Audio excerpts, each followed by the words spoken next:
യോനിക്കുള്ളിലേക്ക് ലിംഗം പ്രവേശിക്കുക അഥവാ ലൈംഗിക ബന്ധത്തിൽ ഏർപ്പെടുക എന്ന് പറയുമ്പോൾ അത് സ്വാഭാവികമായി നടക്കുന്ന ഒരു കാര്യമാണെങ്കിൽ കൂടി അതിൻ്റെ പിന്നിലുള്ള മെക്കാനിസത്തെക്കുറിച്ചും യോനിയിൽ വരുന്ന മാറ്റത്തെക്കുറിച്ചുമൊക്കെ നാം ചിന്തിക്കുകയാണെങ്കിൽ ഇത് ഇത്ര കൃത്യമായി ഇതിൻ്റെ ആർക്കിടെക്റ്റ് ആരാണെന്നുള്ളത് കണ്ടുപിടിക്കേണ്ട ഒരു കാര്യം തന്നെയാണ്.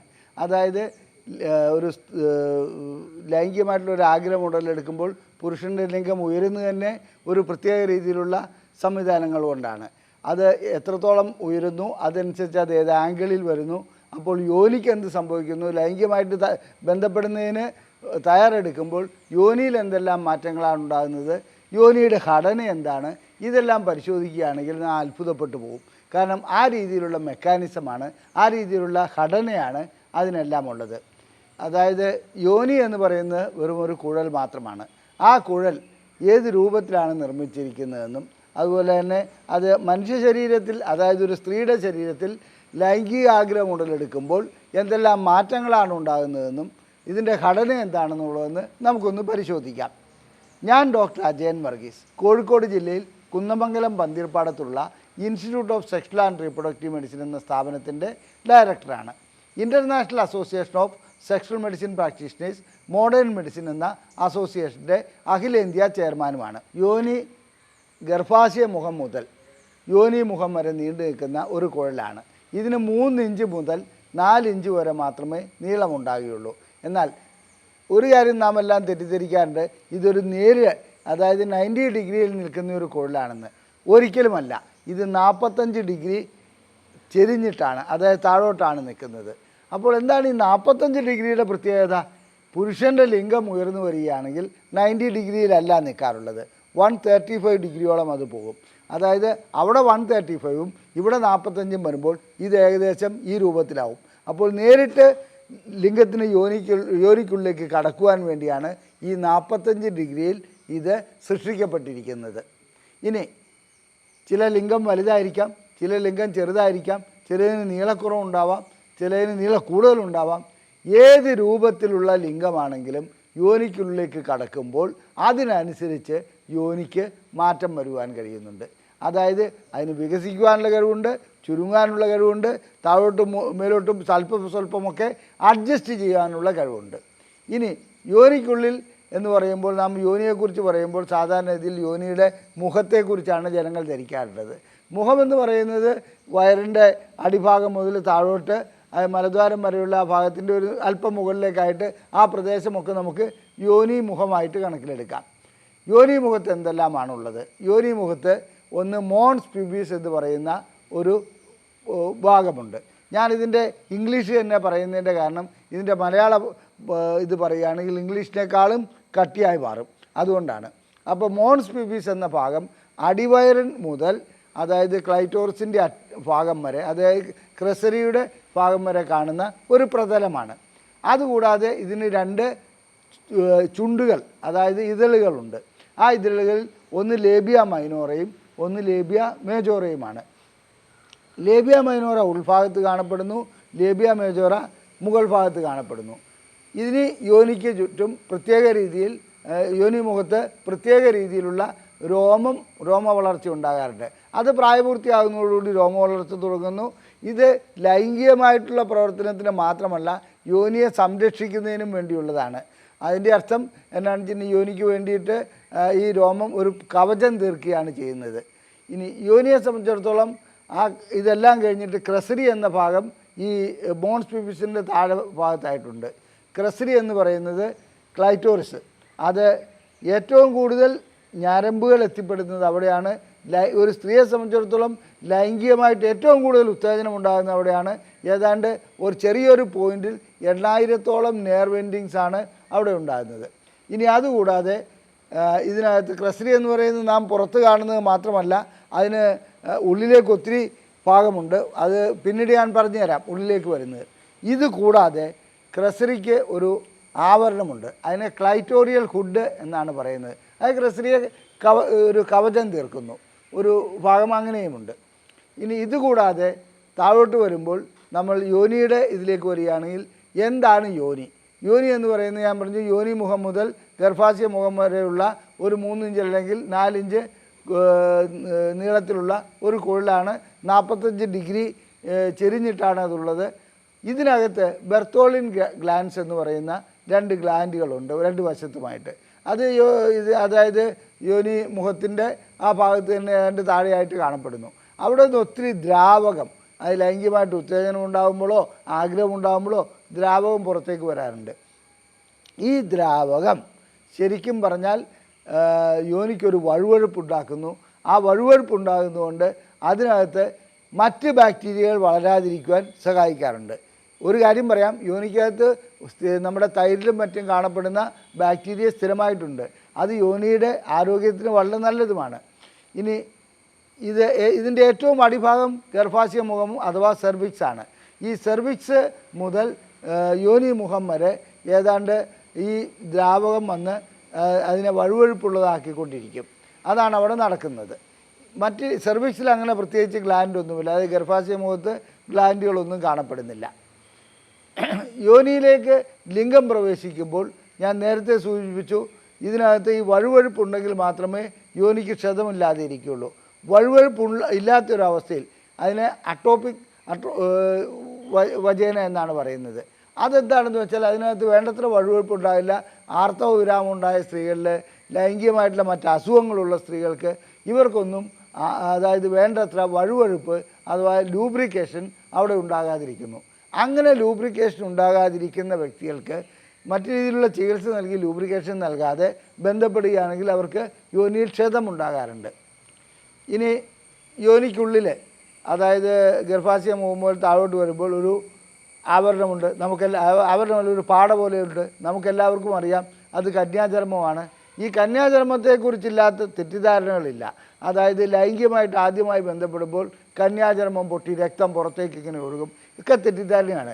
കന്യാചർമ്മം പൊട്ടി രക്തം പുറത്തേക്ക് ഒഴുകുന്ന ഒരു 10-20% സ്ത്രീകളിൽ മാത്രമേ ഉള്ളൂ. സ്വാഭാവികമായിട്ടും കന്യാചർമ്മത്തിൽ പൊട്ടാതെ തന്നെ സ്വയംഭോഗം ചെയ്യാത്ത സ്ത്രീകളിൽ പോലും ലൈംഗിക ബന്ധം സാധ്യമാകുന്നുണ്ട്. ഇനി ചിലരെ സംബന്ധിച്ചിടത്തോളം സ്വയംഭോഗവും മറ്റും ചെയ്യുമ്പോൾ കന്യാചർമ്മം പൊട്ടിപ്പോകാറുമുണ്ട്. അപ്പോൾ യോനിക്കുള്ളിൽ കാണപ്പെടുന്ന ഈ കന്യാചർമ്മം ശരിക്കും പറഞ്ഞാൽ ഒരു ജന്മന ഉള്ള ഒരു പാട മാത്രമാണ്.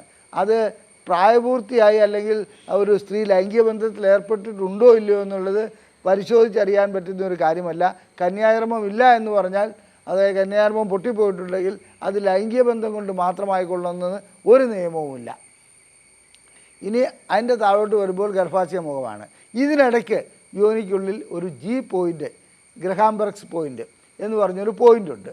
ഈ പോയിൻ്റാണ് സ്ത്രീയെ സംബന്ധിച്ചിടത്തോളം ലൈംഗികത ഏറ്റവും കൂടുതൽ അതായത് അനുഭവിക്കുന്ന ഒരു ഭാഗം. ഇത് അനാട്ടമിക്കലി ഈ ഭാഗം കാണാൻ കഴിയില്ല, തീർച്ചയായിട്ടും കാണാൻ കഴിയില്ല. എന്നിരുന്നാലും അത് ഫിസിയോളജിക്കലി അതിനകത്ത്, അതായത് അവിടെ കൈകൊണ്ട് തൊടുകയാണെങ്കിലോ അല്ലെങ്കിൽ എന്താണെന്ന് വെച്ചിട്ടുണ്ടെങ്കിൽ സ്റ്റിമുലേറ്റ് ചെയ്യുകയാണെങ്കിലോ അവിടെ ഉത്തേജനം ഉണ്ടാകുന്നതായി കാണാം. ക്ലൈറ്റോറിസിൻ്റെ ഒരു ഭാഗം ഈ ഭാഗത്ത് വന്ന് ടച്ച് ചെയ്യുന്നുണ്ടോ എന്നുള്ളതും കൂടി ശാസ്ത്രജ്ഞന്മാർ ഗവേഷണം നടത്തിക്കൊണ്ടിരിക്കുകയാണ്. അത്രയ്ക്ക് സെൻസിറ്റീവാണ് ഈ ഏരിയ. അവിടെ തൊടുകയാണെങ്കിൽ കൂടുതലായിട്ട് ദ്രാവകം ഉണ്ടാകുന്നതായി കാണാം. ഇനി മൂത്രക്കുഴൽ സാധാരണഗതിയിൽ പുരുഷൻ്റേതും സ്ത്രീയുടെയും 2 രീതിയിലാണ്. പുരുഷൻ്റേത് യോനിക്കുള്ളിലേക്കല്ല മൂത്രക്കുഴൽ തുറക്കുന്നത്, അതിനൊരു സെപ്പറേറ്റ് കുഴൽ തന്നെയുണ്ട്. ആ കുഴലിലാണ്, അതായത് ആ കുഴൽ കൂടിയാണ് മൂത്രം പുറത്തേക്ക് വരുന്നത്. അവിടെ ഒരു സ്കീൻസ് ഗ്രന്ഥി എന്ന് പറയുന്ന 2 ഗ്രന്ഥിയുണ്ട്. അത് 2 ഭാഗത്തായിട്ട്. ആ ഗ്രന്ഥികൾ പുരുഷൻ്റെ പ്രോസ്റ്റേറ്റിന് തുല്യമായ ഗ്രന്ഥികളായിട്ടാണ് കണക്കാക്കപ്പെടുന്നത്. അപ്പോൾ ലൈംഗികമായിട്ടുള്ള രതിമൂർച്ച അനുഭവപ്പെടുമ്പോൾ ഈ മൂത്രക്കുഴലിൽ കൂടി ദ്രാവകം വരുന്നത് ഈ സ്കീൻസ് ഗ്രന്ഥിയുടെയും മറ്റും പ്രവർത്തന ഫലമായിട്ടാണ്. അപ്പോൾ നമ്മൾ എന്താണ് മനസ്സിലാക്കേണ്ടത്? ശരിക്കും ലൈംഗികമായിട്ടുള്ളൊരു രതിമൂർച്ച അനുഭവപ്പെടുന്ന ഒരു സ്ത്രീയെ സംബന്ധിച്ചിടത്തോളം യോനിക്കുള്ളിൽ നിന്ന് മാത്രമല്ല മൂത്രക്കുഴലിൽ നിന്നും കുറച്ച് ദ്രാവകം പുറത്തേക്ക് വരാറുണ്ട്. ഇത് സ്ത്രീ സ്ഖലനമായും ചിലർ കണക്കിലെടുക്കാറുണ്ട്. അതങ്ങനെ നമുക്ക് വ്യാഖ്യാനിക്കണമെങ്കിൽ അങ്ങനെ ചെയ്യാം എന്ന് മാത്രം. ഇനി യോനി മുഖത്തും യോനിക്കുള്ളിലും അതുപോലെ തന്നെ ക്രസരി ആ ഭാഗങ്ങളിലുമൊക്കെ എന്തെങ്കിലും അസുഖങ്ങൾ ഉണ്ടാകുന്നുണ്ടോ എന്ന് നമുക്ക് നോക്കാം.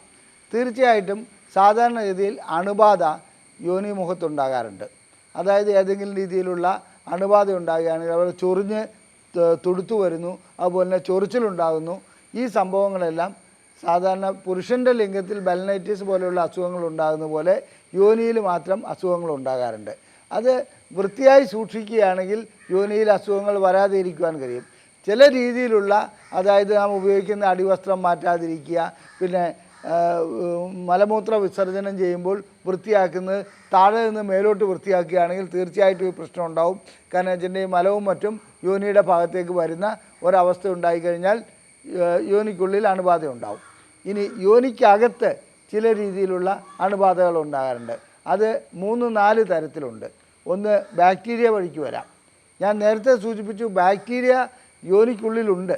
അതുകൂടാതെ പാത്തോജൻസ്, അതായത് അസുഖമുണ്ടാക്കുന്ന ഏതെങ്കിലും രീതിയിലുള്ള ബാക്ടീരിയകൾ അവിടെ എത്തുകയാണെങ്കിൽ തീർച്ചയായിട്ടും അതിനകത്ത് യോനിക്കുള്ളിൽ അണുബാധ ഉണ്ടാവും. ഇതുകൂടാതെ ഫംഗൽ ഇൻഫെക്ഷൻ സാധാരണ രീതിയിൽ യോനിയിൽ ഉണ്ടാകാറുണ്ട്. അത് പാർട്ട്ണറിൽ നിന്നും പകരുന്നതാകാം, അതല്ലാതെ തന്നെ സ്വാഭാവികമായിട്ടുള്ള വൃത്തിഹീനമായ സാഹചര്യങ്ങളിൽ പകരുന്നതാകാം. പിന്നെ ചിലരെ സംബന്ധിച്ചിടത്തോളം ലൈക്കൺ പ്ലാനസ് യോനിയിൽ ഉണ്ടാകാറുണ്ട്. അതായത് അതും വേറൊരു രൂപത്തിലുള്ള അണുബാധ തന്നെയാണ്. പിന്നെ പ്രോട്ടോസോവ, ട്രൈക്കോമോണാലിസ് എന്ന് പറയുന്ന, അതായത് ചെറിയ സൂക്ഷ്മജീവികൾ യോനിക്കുള്ളിൽ വരാറുണ്ട്. ട്രൈക്കോണോമസ് വജൈനാലിസ്, അങ്ങനെയെല്ലാം അസുഖങ്ങളുണ്ടാകാറുണ്ട്. ഇതുകൂടാതെ ഈ ചില വ്യക്തികളെ സംബന്ധിച്ചിടത്തോളം അതിനകത്ത് നനവുണ്ടാകാത്തത് കൊണ്ട് ക്ഷതമുണ്ടാകാറുണ്ട്. അതിനുശേഷം അവിടെ യോനിയിൽ നിന്ന് പഴുപ്പും മറ്റും ഉണ്ടാകാറുണ്ട്. പിന്നെ യോനി ചില സന്ദർഭങ്ങളിൽ താഴോട്ട് ഇറങ്ങി വരാറുണ്ട്. അതായത് പെൽവിക് പ്രൊലാപ്സ് എന്നൊക്കെ പറയുന്ന, അതുകൊണ്ട് ഗർഭപാത്രവും ഇറങ്ങി വരാറുണ്ട്. അങ്ങനെയുള്ള അസുഖങ്ങൾ ഉണ്ടാകാറുണ്ട്. ഇത് കൂടാതെ ചിലപ്പോൾ യോനിയിൽ അർബുദമുണ്ടാകാറുണ്ട്. ഗർഭാശയത്തിലുണ്ടാകുന്ന അർബുദം മറ്റൊന്ന്, യോനിയുടെ മുഖത്തും വളരെ അപൂർവമായി അർബുദമുണ്ടാകാറുണ്ട്. അപ്പോൾ ഏതെങ്കിലും രീതിയിലുള്ള ചെറിയ രീതിയിലുള്ള വേദനയോ ബുദ്ധിമുട്ടോ ലൈംഗിക ബന്ധത്തിൽ ഏർപ്പെടുമ്പോഴോ അല്ലാത്ത അവസ്ഥയിലോ ചൊറിച്ചിലോ മറ്റോ ഉണ്ടെങ്കിൽ അതിനെ തുടക്കത്തിൽ തന്നെ ചികിത്സിക്കേണ്ട ആവശ്യമുണ്ട്. അത് ചികിത്സിക്കാതിരിക്കുകയാണെങ്കിൽ അത് മാരകമായ അസുഖങ്ങളിലേക്കും പിന്നീട് ലൈംഗിക ബന്ധം സാധ്യമല്ലാത്ത രീതിയിലേക്ക് അത് പോകാറുമുണ്ട്. ഇനി ഒരു കാര്യം പറയാൻ വിട്ടുപോയി, യോനിക്കുള്ളിൽ കുറച്ച് മസിലുകളുണ്ട്. അപ്പോൾ ലിംഗം യോനിക്കുള്ളിലേക്ക് കിടക്കുമ്പോൾ ഈ മസിലുകൾ വികസിക്കുകയും ചുരുങ്ങുകയും ചെയ്യുന്നു. രതിമൂർച്ച അനുഭവപ്പെടുമ്പോഴും ഇത് വികസിക്കുകയും ചുരുങ്ങുകയും ചെയ്യാറുണ്ട്. ഇങ്ങനെ അനുഭവപ്പെടുന്ന ഒരവസ്ഥയിലേക്കാണ് രതിമൂർച്ച എത്താറുണ്ട്. എന്നാൽ രതിമൂർച്ച അനുഭവപ്പെടുന്നത് പോട്ടെ, ലിംഗം യോനിക്കുള്ളിലേക്ക് കടത്താൻ കഴിയാത്ത ഒരവസ്ഥ വരാറുണ്ട്. അത് ലിംഗത്തിൻ്റെ വലിപ്പം കൂടുതലും യോനിയുടെ കുറവുമൊന്നുമല്ല, ഇത് ഭയപ്പാട് കൊണ്ടുണ്ടാകുന്ന ഒന്നാണ്. ഇത് യഥാർത്ഥത്തിൽ ഇതിന് ഒരു ഫോബിയയാണ്. വജൈനസ്മസ് എന്നാണ് പറയാറുള്ളത്. യോനി സങ്കോചം. യോനി സങ്കോചത്തിന് പ്രത്യേക രീതിയിലുള്ള ചികിത്സ ആവശ്യമാണ്. അതല്ലാതെ സ്വാഭാവികമായി മാറ്റുവാൻ കഴിയുന്നതല്ല. അതൊരു ഗൈനക്കോളജിക്കൽ എൻറ്റൈറ്റി അല്ല, ഗൈനക്കോളജിക്കലായിട്ടുള്ള ഒരു പ്രോബ്ലവുമല്ല. എന്നിരുന്നാലും മാനസികമായിട്ടുള്ള ഈ ഭയപ്പാട്, ചിലർക്ക് പാറ്റയെ പേടിയുണ്ട്, ചിലർക്ക് അട്ടയെ പേടിയുണ്ട്, ചിലർക്ക് ചിലന്തിയെ കാണുമ്പോൾ വല്ലാതെ ഭയപ്പാടുണ്ടാകാറുണ്ട്. ഇത്തരമൊരു പേടി മാത്രമാണത്. ആ പേടി ഒരു ചികിത്സ വഴിക്ക്, അതായത് ശരിക്കുള്ള തെറാപ്പി വഴിക്ക് നടത്തുന്നില്ലെങ്കിൽ അത് ആയുഷ്കാലം നിലനിൽക്കുന്നതാണ്. എത്ര വയസ്സായാലും ആ പേടി മാറിപ്പോകാറില്ല. പിന്നെ യോനിയിൽ വേദന ഉണ്ടെങ്കിലും ചിലരെ സംബന്ധിച്ചിടത്തോളം ലൈംഗികമായിട്ട് ബന്ധപ്പെടുന്നതിന് ബുദ്ധിമുട്ട് വരാറുണ്ട്. അതുപോലെ തന്നെ ഒരു കാരണവുമില്ലാതെ, പ്രത്യേകിച്ച് കാരണങ്ങൾ കണ്ടുപിടിക്കാതെ ലൈംഗികമായിട്ടുള്ള ചില അസുഖങ്ങളുണ്ട്. അതിലൊന്നാണ്, യോനിയെ ബാധിക്കുന്ന ഒന്നാണ് വൾവോഡൈനിയ. അണുബാധയൊന്നുമില്ല, എന്നിരുന്നാലും ശരി അവിടെ വേദന ഉണ്ടാകുക, ലൈംഗിക ബന്ധത്തിൽ ഏർപ്പെടുമ്പോൾ ബുദ്ധിമുട്ട് വരിക, ഇങ്ങനെയൊക്കെ. ഏതൊക്കെ പ്രശ്നങ്ങളായാലും ശരി, യോനിയെ സംബന്ധിച്ചിടത്തോളം നല്ല രീതിയിൽ ആരോഗ്യം നിലനിർത്തണമെന്നുണ്ടെങ്കിൽ, അത് യോനിയുടെ ആരോഗ്യം നിലനിർത്തണമെന്നുണ്ടെങ്കിൽ അത് വൃത്തിയായി സൂക്ഷിക്കേണ്ടതുണ്ട്. അങ്ങനെ വൃത്തിയായി സൂക്ഷിക്കാതിരുന്നാൽ അതിന് അസുഖങ്ങൾ വരും. മാത്രമല്ല ലൈംഗിക ബന്ധം ദുഷ്കരമാകുകയും ചെയ്യും. ചിലപ്പോൾ അമിതമായിട്ടുള്ള ഡിസ്ചാർജ് വഴിക്ക്, ബെർത്തോളിൻ ഗ്ലാൻഡിൽ നിന്ന് മറ്റുമുണ്ടാകുന്ന സാധാരണ ഡിസ്ചാർജ് യോനിയുടെ ആവശ്യത്തിനുള്ളതാണ്. അത് വളരെയധികം അധികമാകുകയും അതുപോലെ മണമുള്ളതും അത് ചൊറിച്ചിലുള്ളതുമാകുകയാണെങ്കിൽ, നമ്മൾ സാധാരണ വെള്ളപ്പോക്കെന്നൊക്കെ പറയുന്നത് അതല്ല. വെള്ളപ്പോക്ക് ചിലർ തെറ്റിദ്ധരിക്കാറുണ്ട്. ഒരു പരിധി വരെയുള്ള വെള്ളപ്പോക്കൊക്കെ വളരെ നല്ലതാണ്. അതേസമയത്ത് ഇത് അസുഖത്തിൻ്റെ ഭാഗമായിട്ട് അങ്ങനെ കാണപ്പെടുകയാണെങ്കിൽ തീർച്ചയായിട്ടും അതിന് ചികിത്സ തുടക്കത്തിൽ തന്നെ നൽകണം. ലൈംഗികമായിട്ടുള്ള ഒരു ഗുരുതരാവസ്ഥയിലേക്ക് എത്തുന്നതിന് മുമ്പ് തന്നെ ഇത്തരം ചികിത്സ ചെയ്യുന്നതാണ് നല്ലത്. നിങ്ങൾക്ക് ഈ വീഡിയോ ഇഷ്ടപ്പെട്ടുവെങ്കിൽ നിങ്ങളുടെ സുഹൃത്തുക്കൾക്ക് ഇത് ഷെയർ ചെയ്യുക.